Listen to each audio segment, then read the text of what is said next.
Hi friends, it's your Aariwingsworld. First of all, நம்ம channel subscribe பண்ணாதவங்க subscribe பண்ணுங்க and then regular videos பார்க்கிறதுக்கு பக்கத்துல இருக்கிற பெல் பட்டனை கிளிக் பண்ணுங்க. ஸோ இன்னைக்கு நம்ம என்ன பார்க்க போறோம் அப்படின்னு வந்து பார்த்தீங்கன்னா ஸ்லீவ் பார்ட் வந்து எப்படி வந்து மார்க் பண்றது அப்படின்னு வந்து சொல்லிக் கொடுக்க போறேன். ஸோ ஆல்ரெடி வந்து பேக் நெக் வந்து எப்படி மார்க் பண்றதுன்னு சொல்லி கொடுத்தேன். ஸோ இன்னைக்கு நம்ம என்ன பார்க்க போறோம்னா ஸ்லீவ் பார்ட் வந்து எப்படி மார்க் பண்றது அப்படின்னு வந்து சொல்லிக் கொடுக்க போறேன். ஸோ இப்போ நான் சொல்றதை வந்து கரெக்டாக நோட் பண்ணுங்க, வீடியோ ஸ்கிப் பண்ணாமல் பாருங்க, அப்போ தான் உங்களுக்கு நான் சொல்றது புரியும். ஓகே, இப்போ நம்ம என்ன பண்ணியிருக்கோம்னா இந்த இடத்துல வந்து ஸோ ஆல்ரெடி வந்து பேக் நெக் எப்படி மார்க் பண்ணுறதுன்னு தெரியாதவங்க டிஸ்கிரிப்ஷனில் லிங்க் கொடுக்குறேன், வந்து பாருங்க.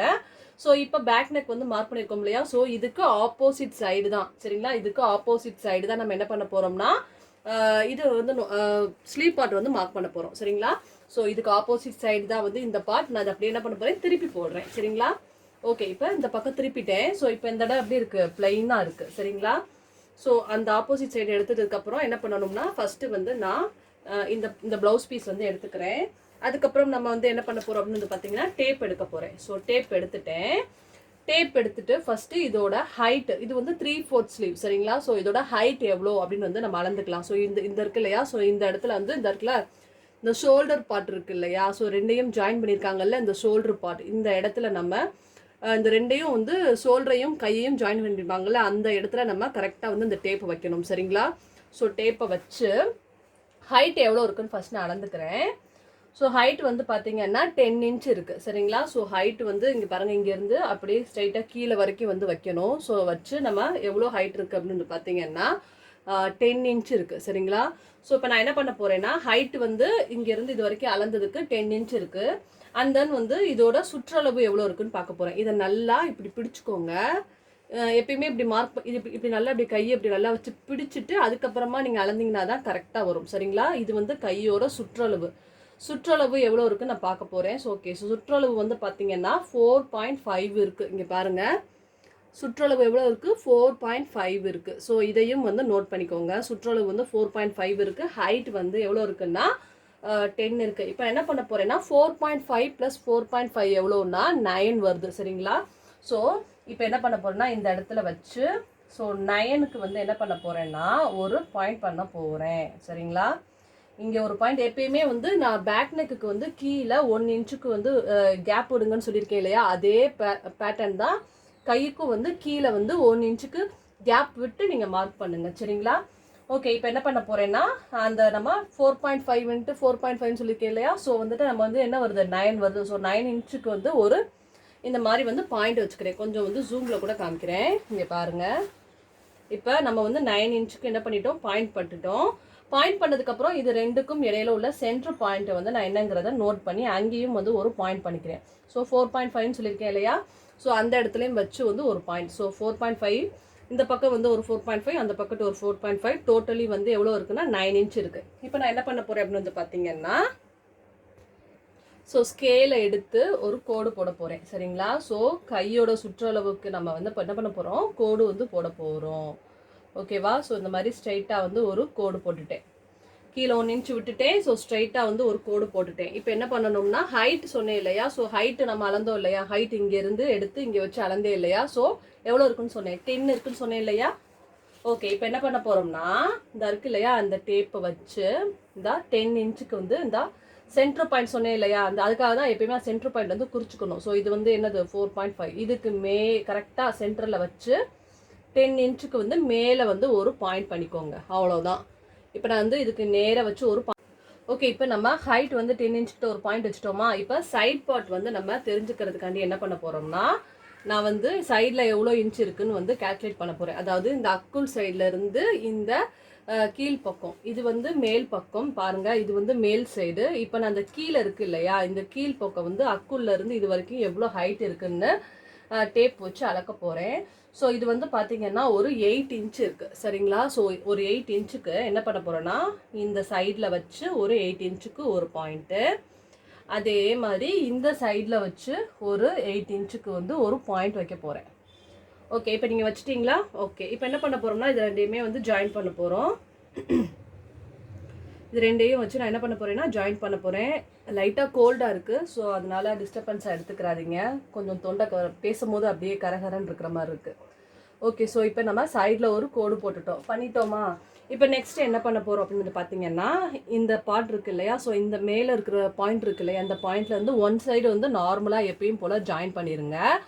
இன்னொரு பக்கம் இருக்கு இல்லையா, ஸோ இந்த பக்கம் மட்டும் லைட்டாக வந்து பெண்ட் ஆகி வரணும். ஸோ இப்படி லைட்டாக வளைச்சு வரணும். எதுக்காக அப்படின்னா வந்து பார்த்தீங்கன்னா, ஃப்ரண்ட் நெக் பக்கம் எப்பயுமே வந்து தைக்கும் போது ஒரு குடைச்சலாக வெட்டி தான் வந்து தைப்பாங்க. ஸோ அதனால நீங்கள் இந்த பக்கம் வந்து எப்பயுமே என்ன பண்ணணும், ஸோ இங்கேருந்து வரும்போது இந்த மாதிரி லைட்டாக வளைச்சு தான் கர்வ் பண்ணணும். சரிங்களா? ஸோ ஒரு ஸ்லீவுக்கு இந்த பக்கம் நீங்கள் வந்து கர்வ் போட்டிங்கன்னா அடுத்த ஸ்லீவுக்கு வந்து இந்த பக்கம் தான் வந்து கர்வ் போடணும். சரிங்களா? ஒரே பக்கம் கர்வ் போடக்கூடாது. ஸோ எப்பயுமே லைட்டாக இந்த இடத்துல கர்வ் பண்ணி ப்ளவுஸ் வரைங்க, அப்போ தான் உங்களுக்கு கரெக்டாக இருக்கும். ஸோ நான் சொல்கிறது உங்களுக்கு நல்லா புரிஞ்சிருக்கும்னு நினைக்கிறேன். கீழே வந்து ஹைட் வந்து எவ்வளோ எடுத்திருக்கோம்னா, நான் 4.5ன்னு சொல்லி நம்ம வந்து கீழே அளந்தோம். ஸோ 4.5 + 4.5 வந்து 9. ஸோ 9 இன்ச்சுக்கு வந்து நம்ம பாயிண்ட் வச்சுட்டோம். சென்டர் பாயிண்ட் கிட்ட வந்து 4.5ங்கிறத நம்ம குறித்து வச்சுக்கிட்டோம். இங்கேருந்து ஹைட் எவ்வளோ அப்படின்னு வந்து பார்த்தீங்கன்னா 10 இன்ச். ஸோ 10 இன்ச்சுக்கு ஒரு பாயிண்ட் வச்சுட்டேன். அதே மாதிரி ப்ளவுஸோட அக்குள் சைடில் இருந்து சைடில் இது வந்து மேல் பார்ட் அளந்தது 10 இன்ச்சு. ஸோ சைட் பார்ட் கீழே வந்து பார்ட் அளந்து நம்ம கரெக்டாக வந்து 8 இன்ச்சுக்கு இங்கே வந்து ஒரு பாயிண்ட்டு, இங்கேருந்து 8 இன்ச்சுக்கு ஒரு பாயிண்ட் வச்சுட்டு அப்படியே நம்ம வந்து ஜாயின் பண்ணிட்டோம். ஜாயின் பண்ணும்போது ஒன் சைடு நார்மலாக ஜாயின் பண்ணணும், ஒன் சைடு மட்டும் கர்விங்காக தான் வந்து ஜாயின் பண்ணணும். ஸோ இந்த மெத்தட் உங்களுக்கு நல்லா புரிஞ்சிருக்கும்னு நினைக்கிறேன். இதே பேட்டர்னை வந்து நம்ம என்ன பண்ண போகிறோம், இப்போ நெக்ஸ்ட் ஹேண்டுக்குமே வந்து மார்க் பண்ண போகிறேன். நெக்ஸ்ட் ஹேண்டுக்கு எப்படி மார்க் பண்ணணும் அப்படின்னு வந்து பார்த்தீங்கன்னா, இதை இங்கே பாருங்கள், இதையும் ஞாபகம் வச்சுக்கோங்க. இப்போ நம்ம இந்த பக்கத்து வந்து கர்விங் பண்ணியிருக்கோம். இப்போ நெக்ஸ்ட் ப்ளவுஸ்க்கு வந்து எந்த பக்கம், இந்த பக்கம் தான் நம்ம வந்து கர்வ் பண்ணணும். அதையும் ஞாபகம் வச்சுக்கோங்க. இப்போ நான் இந்த ப்ளவுஸை என்ன பண்ண போகிறேன், அப்படியே வந்து திருப்பி போட போகிறேன். ஓகேவா? இப்போ திருப்பி போட்டுட்டோம். இதை நோட் பண்ணிக்கோங்க.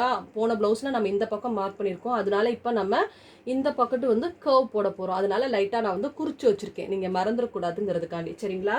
இப்போ சேம் மெத்தட் தான். மறுபடியும் இப்போ நீங்கள் சொல்லுங்கள். இப்போ நம்ம வந்து கீழே 1 இன்ச்சுக்கு வந்து கேப் விட்டுட்டு நம்ம என்ன பண்ண போகிறோம், நான் ஆல்ரெடி சொன்னேன் இல்லையா, இந்த ப்ளவுஸோட ஹைட் எவ்வளோன்னு சொன்னேன் இல்லையா. ஸோ ஹைட் வந்து எவ்வளோ, நம்ம 9 இன்ச் இருக்கு இல்லையா. ஸோ 9 இன்ச்சுக்கு ஒரு பாயிண்ட்டு, தென் மறுபடியும் 9 இன்ச்சுக்கு ஒரு பாயிண்ட்டு. சரிங்களா? அதுக்கப்புறம் இதோட சென்ட்ரு பாயிண்ட் எவ்வளோ அப்படின்னு வந்து பார்த்துட்டு அங்கேயும் வந்து ஒரு பாயிண்ட், அதாவது 4.5ன்னு சொன்னேன் இல்லையா. ஸோ 4.5 கிட்ட ஒரு பாயிண்ட் வச்சுக்கிறேன். வச்சதுக்கப்புறம் என்ன பண்ண போகிறேன்னா, இந்த 4.5 வந்து ஸ்ட்ரைட்டாக வச்சு மேலே ஹைட்டுக்கு ஒரு 10 இன்ச்சுக்கு வந்து ஒரு பாயிண்ட் வைக்க போகிறேன். அதே மாதிரி சைடில் வந்து 8 இன்ச் இருக்குன்னு சொன்னேன் இல்லையா. ஸோ 8 இன்ச்சுக்கு ஒரு பாயிண்ட்டு. அதே மாதிரி இந்த சைடில் 8 இன்ச்சுக்கு ஒரு பாயிண்ட்டு. ஸோ இந்த மாதிரி 8 இன்ச்சுக்கு ஒரு பாயிண்ட் நீங்கள் வைக்கும் போது கண்டிப்பாக இப்படி ஸ்ட்ரைட்டாக நீங்கள் வச்சு மார்க் பண்ணக்கூடாது. சரிங்களா? இப்படி ஸ்ட்ரைட்டாக வச்சு மார்க் பண்ணக்கூடாது. 1 இன்ச்சு கிராஸாக தான், இது நார்மலாக நீங்கள் பண்ணுறது ஸ்ட்ரைட்டாக இருக்கிறத விட 1 இன்ச்சு கிராஸாக வச்சு இந்த மாதிரி கிராஸாக தான் நீங்கள் வைக்கணும். அப்போ தான் வந்து கரெக்டாக இருக்கணும். ரொம்பவும் அகட்டிடக்கூடாது. நார்மலாக நீங்கள் ஸ்ட்ரைட்டாக வைக்கிற லென்த்தோட ஒரு இன்ச்சு இல்லைன்னா 1.5 இன்ச்சு நீங்கள் கிராஸாக வச்சாவே போதும். சரிங்களா? ஓகே. இப்போ என்ன பண்ண போகிறேன் அப்படின்னு வந்து பார்த்தீங்கன்னா, இங்கே பாருங்கள், இது ரெண்டையும் ஜாயின் பண்ண போகிறேன். அதே மாதிரி கீழையும் ஸ்ட்ரைட்டாக ஒரு கோடு பண்ண போகிறோம். ரொம்ப ஈஸியான மெத்தட் தான். நான் உங்களுக்கு சொல்கிறதுக்காண்டி பொறுமையாக ஃபஸ்ட் டைம்ங்கிறனால சொல்கிறேன். நீங்கள் இதெல்லாம் நான் சொல்கிறத நோட் பண்ணி எழுதி வச்சுக்கிட்டிங்கனாவே ரொம்ப ஈஸியாக இருக்கும். அதே மாதிரி இந்த பக்கட்டும் ஒரு கோடு. ஸோ ஸ்ட்ரைட்டாக கோடு போட்டேன். இப்போ இந்த பக்கம் நார்மலாக நம்ம என்ன பண்ண போகிறோம், ஜாயின் பண்ணுறதுக்காண்டி ஜாயின் பண்ணிட்டேன். இப்போ நான் அது சொல்லியிருந்தேன் இல்லை, அந்த மார்க் பண்ணி வச்சுருக்கேன். ஸோ இப்போ நான் வந்து ஆல்ரெடி இந்த பக்கம் மார்க் பண்ணி வச்சுருந்தேன். இப்போ இந்த பக்கம் நம்ம என்ன பண்ண போகிறோம்னா கர்வ் போட போகிறோம். ஸோ கர்விங் எப்படி பண்ணணும், இப்படி கொண்டு வந்து லைட்டாக பர்ன் பண்ணி இதை வந்து இப்படி ஜாயின் பண்ணிக்கோங்க, அவ்வளோதான். ஸோ இதை நல்லா இப்படி வளைச்சி கொண்டு வந்து ஜாயின் பண்ணிக்கோங்க. ஸோ இந்த பக்கத்து எப்பயும் போல் நார்மலாக இருக்கும். ஸோ இப்போ நம்ம வந்து என்ன பண்ணிட்டோம், ஸ்லீவ் பார்ட் வந்து மார்க் பண்ணிட்டோம். இப்போ இதை விரிக்க போகிறேன். விரிச்சோன்னா பார்த்தீங்கன்னா இந்த பக்கம் ஒரு ஸ்லீவ் பார்ட், இந்த பக்கம் ஒரு ஸ்லீவ் பார்ட் வரும். பார்த்தீங்களா? ஸோ இப்போ வந்து இந்த பக்கம் ஒரு ஸ்லீவ் பார்ட் மார்க் பண்ணிட்டோம். அதே மாதிரி இந்த பக்கமும் ஒரு ஸ்லீவ் பார்ட் வந்து மார்க் பண்ணியிருக்கோம். அண்ட் தென் இன்னொரு விஷயம் என்னென்னா, இப்போ பார்த்தீங்கன்னா இந்த பக்கம் ஒரு கர்விங் வந்தால் இந்த பக்கம் வந்து ஒரு கர்விங் வரணும். மேபி இப்போ நீங்கள் இந்த ப்ளவுஸ் வந்து இங்கிட்டு கர்விங் போட்டிங்கன்னு வச்சுக்கோங்களேன். அதாவது இந்த பக்கம் கர்விங் போட்டிங்கன்னா அடுத்த அந்த சைடு மார்க் பண்ணும்போது இதுக்கு ஆப்போசிட் சைடில் தான் நீங்கள் வந்து டைரக்ஷன் வந்து போகிற மாதிரி இருக்கும். ஸோ நான் உங்களுக்கு நல்லா கிளியராக புரிஞ்சிருக்கும்னு நினைக்கிறேன். ஸோ இப்படி தான் வந்து நம்ம வந்து ஸ்லீவ் பார்ட் வந்து மார்க் பண்ணணும். எப்பயுமே வந்து பேக் நெக் மார்க் பண்ணிவிட்டு அதுக்கப்புறமா வந்து நீங்கள் வந்து ஸ்லீவ் பார்ட் வந்து மார்க் பண்ணுங்கள். ஸோ இந்த ஸ்லீவ் பார்ட்டும் மார்க் பண்ணி முடிச்சதுக்கு அப்புறமா தான் வந்து ஃப்ரண்ட் நெக் வந்து எப்படி மார்க் பண்ணணும்னு சொல்லி கொடுக்க முடியும். ஸோ இந்த மாதிரி மெத்தட் இருக்குது. நீங்கள் இதில் ஒரு மிஸ்டேக்ஸ் பண்ணிங்கன்னா கண்டிப்பாக உங்களால் ஃப்ரண்ட் நெக் வந்து கரெக்டாக மார்க் பண்ண முடியாது. அதே மாதிரி இன்னொரு முக்கியமான விஷயம் நான் சொல்கிறேன். ஸோ கீழே வந்து பார்த்தீங்கன்னா கரெக்டாக இவ்வளோ இன்ச்சு கேப் விட்டாவே போதும். 1 இன்ச்சுக்கு கேப் விடுங்க. நீங்கள் ரொம்ப மேலே தூக்கி வச்சு மார்க் பண்ணிட்டீங்கன்னா இந்த மிஸ்டேக்ஸ்லாம் நீங்கள் பிகினராக இருக்கிறவங்க கண்டிப்பாக பண்ணுவீங்க. அதை பண்ணக்கூடாதுங்கிறதுக்காண்டி தான் நான் சொல்கிறேன். 1 இன்ச்சு மேலே தூக்கி வச்சு நீங்கள் மார்க் பண்ணிட்டீங்கன்னா மேலே ஃப்ரண்ட் நெக் மார்க் பண்ண முடியாது. ஸோ வந்து ரொம்ப இடிக்கும். ஸோ டெய்லரால் ஸ்டிச்சிங் பண்ண முடியாது. நம்ம இவ்வளோ தூரம் ஒர்க் பண்ணது கிளாத்தே வந்து வேஸ்ட்டாக போயிடும். சரிங்களா? ஸோ கரெக்டாக முடிஞ்ச வரை இதிலிருந்து ஒரு பாயிண்ட் தள்ளி வச்சு நீங்கள் மார்க் பண்ணாவே போதும். அண்ட் தென் வந்து மேக்ஸிமம் வந்து 3/4 ஸ்லீவ் வந்து பார்த்தீங்கன்னா ரொம்ப வளர்த்தியானவங்க அப்படின்னு வந்து பார்த்தாலுமே ஒரு 11 இன்ச் வரைக்கும் தான் வரும். அதுக்கு மேலே வந்து ஹைட் வந்து போகாது. மேக்ஸிமம் 11 இன்ச் வரைக்கும் தான் வந்து ரொம்ப லாங்காகவே போகும். அதுக்கப்புறம் வந்து ஷார்ட்டாக இருக்கிறவங்க பார்த்தீங்கன்னா 9 இன்ச் வந்து வரும். அதுக்கும் கொஞ்சம் மீடியமாக இருந்தாங்கன்னா 9.5 இல்லைன்னா 10 இன்ச் இந்த மாதிரி தான் வரும். ஸ்லீவ் பார்ட் வந்து இப்படி தான் வந்து மார்க்கிங் பண்ணணும். நான் சொல்லக்கூடிய ப்ரொசீஜரை நீங்கள் கரெக்டாக நோட் பண்ணி நீங்கள் பண்ணாவே நல்லா ஈஸியாகவே புரியும். அதே மாதிரி சென்டரில் வந்து இவ்வளோ கேப் இருக்கணும். சரிங்களா? ஸோ சென்டர்லேயுமே இவ்வளோ கேப் இருக்கணும். அப்போ தான் அவங்க கட்டிங் பண்ணி ஸ்டிச்சிங் பண்ண முடியும். ஸோ நீங்கள் எப்பயுமே இப்போ இந்த கிளாத்தை மடித்து போட்டு ஒர்க் பண்ண போகிறோம் இல்லையா? ஸோ இந்த கிளாத் மடித்து ஒர்க் பண்ணும் போது இந்த கிளாத்தோட சென்ட்ரு பகுதியில் வச்சு தான் நீங்கள் வந்து மார்க்கிங்கே பண்ணணும். உதாரணத்துக்கு இங்கிட்டு ஒட்டியோ இல்லை அங்கிட்டு ஒட்டியோ மார்க்கிங் பண்ணாதீங்க. இது ரெண்டுக்கும் இடையில சென்டரில் இருக்கு இல்லையா? ஸோ சென்ட்ரு பாயிண்டில் வச்சு நீங்கள் மார்க்கிங் பண்ணாதான் இந்த பக்கமும் கிளாத்து கொஞ்சம் வரும், அந்த பக்கமும் கிளாத் கொஞ்சம் வரும். அப்போ தான் அவங்களுக்கு ஸ்டிச்சிங் பண்ணுறதுக்கு வந்து கரெக்டாக இருக்கும். ஸோ இந்த மாதிரி மெத்தட்ஸ் எல்லாமே நீங்கள் கரெக்டாக தெரிஞ்சு வச்சுக்கணும். இதெல்லாம் நான் லாஸ்ட்டாக ஏன் சொல்கிறேன்னா, முதல்ல மார்க்கிங் சொல்லி கொடுத்துட்டு இந்த மாதிரி மிஸ்டேக்ஸ்லாம் கண்டிப்பாக பிகினர் பண்ணுவீங்க. ஸோ அந்த மிஸ்டேக்ஸ்லாம் பண்ணக்கூடாது அப்படிங்கிறதுக்காண்டி நான் சொல்கிறேன். ஸோ மறக்காமல் கீழே வந்து கரெக்டாக 1 இன்ச்சு வச்சே நீங்கள் வந்து போடுங்க. ரொம்ப மேலே ஏற்றி போட்டுறாதீங்க. ஒருவேளை நீங்கள் ரொம்ப மேலே ஏற்றி போட்டிங்கன்னா ஃப்ரண்ட் நெக் மார்க் பண்ண முடியாது. ரெண்டாவது வந்து இந்த மாதிரி கேப் வச்சு ஸோ சென்டர் பார்ட்டில் தான் நீங்கள் மார்க் பண்ணணும். ரொம்ப சைடாக வச்சிங்கனாலும் கட்டிங் பண்ணுறதுக்கு கொஞ்சம் கஷ்டமாக இருக்கும். ஸோ இந்த மாதிரி மெத்தட்ஸ்லாம் வந்து நீங்கள் தெரிஞ்சு வச்சுக்கோங்க. நான் சொன்ன மார்க்கிங் மெத்தடுமே அப்பப்போ வந்து நீங்கள் ஒரு நோட்டில் குறித்து வச்சுக்கிட்டிங்கன்னா உங்களுக்கு ரொம்ப யூஸ்ஃபுல்லாக இருக்கும், மறந்து போகாது. அப்படி இல்லைன்னா நம்மளோட வீடியோஸ் கூட நீங்கள் அடுத்தடுத்து எடுத்து ஓப்பன் பண்ணி கூட பார்த்துக்கலாம். சரிங்களா? ஸோ நான் சொல்லிக் கொடுத்த இந்த ஸ்லீவ் பார்ட் வந்து உங்களுக்கு ரொம்ப தெளிவாக புரிஞ்சிருக்கும்னு நினைக்கிறேன். அண்ட் தென் ரொம்ப யூஸ்ஃபுல்லாக இருந்திருக்கும்னு நினைக்கிறேன். ஸோ இந்த வீடியோ உங்களுக்கு பிடிச்சிருந்தா கண்டிப்பாக லைக் பண்ணுங்கள். மறக்காமல் உங்களுக்கு ரொம்ப யூஸ்ஃபுல்லாக இருந்தாவோ இல்லை நல்லா புரிஞ்சிருந்தாவோ வந்து கமெண்ட் பண்ணுங்கள். உங்களோட ஃபீட்பேக் பார்த்தா எனக்கு ரொம்ப சந்தோஷமாக இருக்கும். ஸோ பிகாஸ் நான் இந்த வீடியோ எல்லாமே எனக்கு வாட் எவர் நிறையா நம்ம பிஸி ஷெட்யூலாக இருந்தாலும் எனக்கு நிறைய ஹெல்த் ப்ராப்ளம்ஸ் இந்த மாதிரி நிறையா இருந்தாலும் ஸோ உங்களுக்காண்டி நீங்கள் கேட்டீங்கிறதுக்காண்டி நான் இன்றைக்கி கண்டிப்பாக போடுவோம் அப்படிங்கிறதுக்காண்டி தான் இந்த ஒரு வீடியோ வந்து போட்டிருக்கேன். ஸோ கண்டிப்பாக லைக் பண்ணுங்கள், கமெண்ட் பண்ணுங்கள். நிறைய பேர் சப்ஸ்கிரைப் பண்ணாமே பார்த்துட்ருக்கீங்க. ஸோ சப்ஸ்கிரைப் பண்ணுங்கள். அண்ட் தென் வந்து ஃபீட்பேக் கண்டிப்பாக நான் வந்து பார்ப்பேன். ஸோ ஃபீட்பேக் வந்து கண்டிப்பாக கொடுங்க. ஓகே, பாய். ஸோ நாளைக்கு வந்து நான் வந்து ஸ்லீவ் பார்ட் முடிச்சாச்சு இல்லையா? ஸோ நெக்ஸ்ட் வந்து நம்ம என்ன பண்ண போகிறோம்னா ஃப்ரண்ட் நெக் எப்படி மார்க் பண்ணுறதுன்னு சொல்லிக் கொடுக்க போகிறேன். ஏன் ஒரே நாளில் எல்லாமே சொல்லிக் கொடுக்க மாட்டேன் அப்படின்னா, ஸோ நான் எல்லாமே ஒரே டைமில் சொல்லிக் கொடுத்தா கண்டிப்பாக நீங்கள் மிஸ்டேக்ஸ் பண்ணுவீங்க. ஸோ இதை ட்ரை பண்ணி பாருங்கள். நான் நெக்ஸ்ட் வீடியோவில் வந்து ஃப்ரண்ட் நெக் எப்படி பண்ணுறதுன்னு வந்து நான் சொல்லிக் கொடுக்குறேன். ஓகேவா? Okay, bye. Have a nice day. So நாளைக்கு நம்ம சூப்பர் பிரைடல் ப்ளவுஸோட மீட் பண்ணுவோம். பாய்.